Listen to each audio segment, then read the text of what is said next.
കോഴിക്കോട് മുക്കത്തെ പീഡന ശ്രമ കേസിൽ ഹോട്ടൽ ഉടമ പിടിയിലായി. പ്രതി ദേവിദാസിനെ കുന്നംകുളത്ത് വെച്ചാണ് പോലീസ് പിടികൂടിയത്. വിവരങ്ങളുമായി രതീഷ് വാസുദേവനാണ് ചേരുന്നത്. രതീഷ്, വളരെ ഞെട്ടിക്കുന്ന ഒരു ദൃശ്യങ്ങളാണ് ഇന്നലെ പുറത്തു വന്നത്. അത് ഈ സംഭവവുമായി ബന്ധപ്പെട്ടുകൊണ്ടുള്ള നിർണായകമായ തെളിവുകൾ കൂടിയാണ് ദൃശ്യങ്ങളിലുള്ളത്. അതിൻ്റെ ഒരു ഘട്ടത്തിൽ ആ പുരുഷന്മാരുടെ ശബ്ദവും ആളുകൾക്ക് കേൾക്കാൻ കഴിയുന്നതാണ്. തീരെ അവിശ്വസനീയമല്ലാത്ത ഒരു സംഭവമാണ് ഉണ്ടായത്. ഈ പ്രതിയെ പിടികൂടിയതുമായി ബന്ധപ്പെട്ടുകൊണ്ടുള്ള വിവരങ്ങൾ എന്തെല്ലാമാണ്? ഇനിയും രണ്ടുപേർ കൂടി പിടിയിലാകാനുള്ള അവരെക്കുറിച്ച് എന്തെങ്കിലും സൂചനകൾ പോലീസിന് ലഭിച്ചിട്ടുണ്ടോ? തീർച്ചയായും മജിസ്ട്രേറ്റ് ഈ പീഡന ശ്രമത്തിന് വിധേയയായ പെൺകുട്ടിയുടെ മൊഴിയെടുക്കാൻ ഇരിക്കുന്ന വേളയിലാണ് കഴിഞ്ഞ ദിവസം ആ ദൃശ്യങ്ങൾ ബന്ധുക്കൾ തന്നെ പുറത്തുവിട്ടത്. ആ നിർണായകമായ, ഞാനിപ്പോൾ നിൽക്കുന്നത് ഈ വലിയ വിവാദമായ ലോഡ്ജിൻ്റെ ഹോട്ടലിൻ്റെ പരിസരത്താണ് നിൽക്കുന്നത്. ഇന്നലെ രാത്രിയാണ് തൃശ്ശൂർ കുന്നംകുളത്ത് നിന്ന് മുക്കം പോലീസ് ഹോട്ടൽ ഉടമയായ ദേവദാസിനെ കസ്റ്റഡിയിലെടുത്തിട്ടുള്ളത്. രണ്ട് പ്രതികൾ കൂടി ഒപ്പമുണ്ട്. സുരേഷ്, റിയാസ് തുടങ്ങിയ രണ്ട് പ്രതികൾ കൂടി അന്ന് ഈ പെൺകുട്ടിയെ ആക്രമിക്കാൻ, പീഡിപ്പിക്കാൻ ശ്രമിച്ച ആ ഘട്ടത്തിൽ ഉണ്ടായിരുന്നു. അവരുൾപ്പെടെയാണ് ഇതിൽ പ്രതികളായിട്ടുള്ളത്.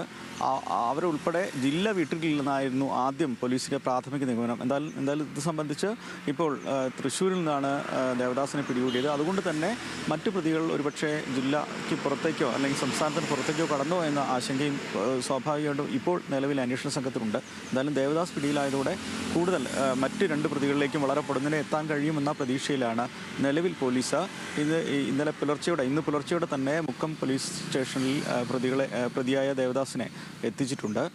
മറ്റു പ്രതികളിലേക്കുള്ള സമഗ്രമായ അന്വേഷണത്തിലാണ് പോലീസുള്ളത്.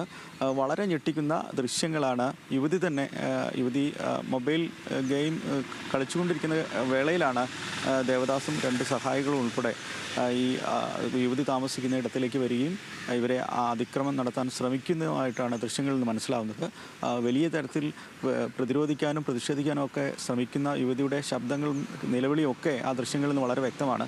അത്തരത്തിൽ വലിയ ആശങ്കയുണ്ടാകുന്ന ഞെട്ടിക്കുന്ന ആ ദൃശ്യങ്ങൾ ഉൾപ്പെടെയാണ് ഇന്നലെ പുറത്തു വന്നതോടെ കൂടുതൽ തെളിവുകൾ ഇത് സംബന്ധിച്ച് ഈ പ്രതികൾക്കെതിരെ പോലീസിന് ലഭിച്ചു എന്ന് തന്നെയാണ് പ്രധാനപ്പെട്ട കാര്യം. അതുകൊണ്ട് തന്നെ വളരെ സമഗ്രമായ അന്വേഷണം ഈ ഘട്ടത്തിൽ അന്വേഷണമായാണ് പോലീസ് മുന്നോട്ട് പോകുന്നത്.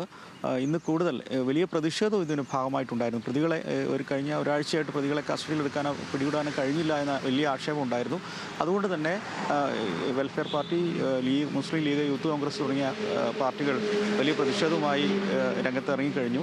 ഇന്ന് BJPയുടെ മാർച്ച് ഈ സ്വകാര്യ ഹോട്ടലിലേക്കുണ്ട്, പ്രതിഷേധ മാർച്ചുണ്ട്.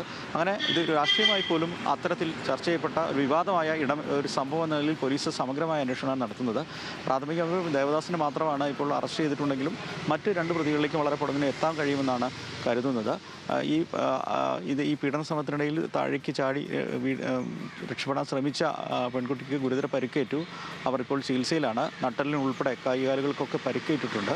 എന്തായാലും അവരുടെ ആരോഗ്യനില തൃപ്തികരമാണെന്ന് പറയുന്നുണ്ടെങ്കിലും വലിയ പരിക്ക് അവർക്ക് ഏറ്റിട്ടുണ്ട്. എന്തായാലും സമഗ്രമായ അന്വേഷണമായി പോലീസ് മുന്നോട്ട് പോകുന്നു. ബന്ധുക്കൾ ഉൾപ്പെടെ പോകാൻ തന്നെയാണ് ശ്രമിക്കുന്നത്.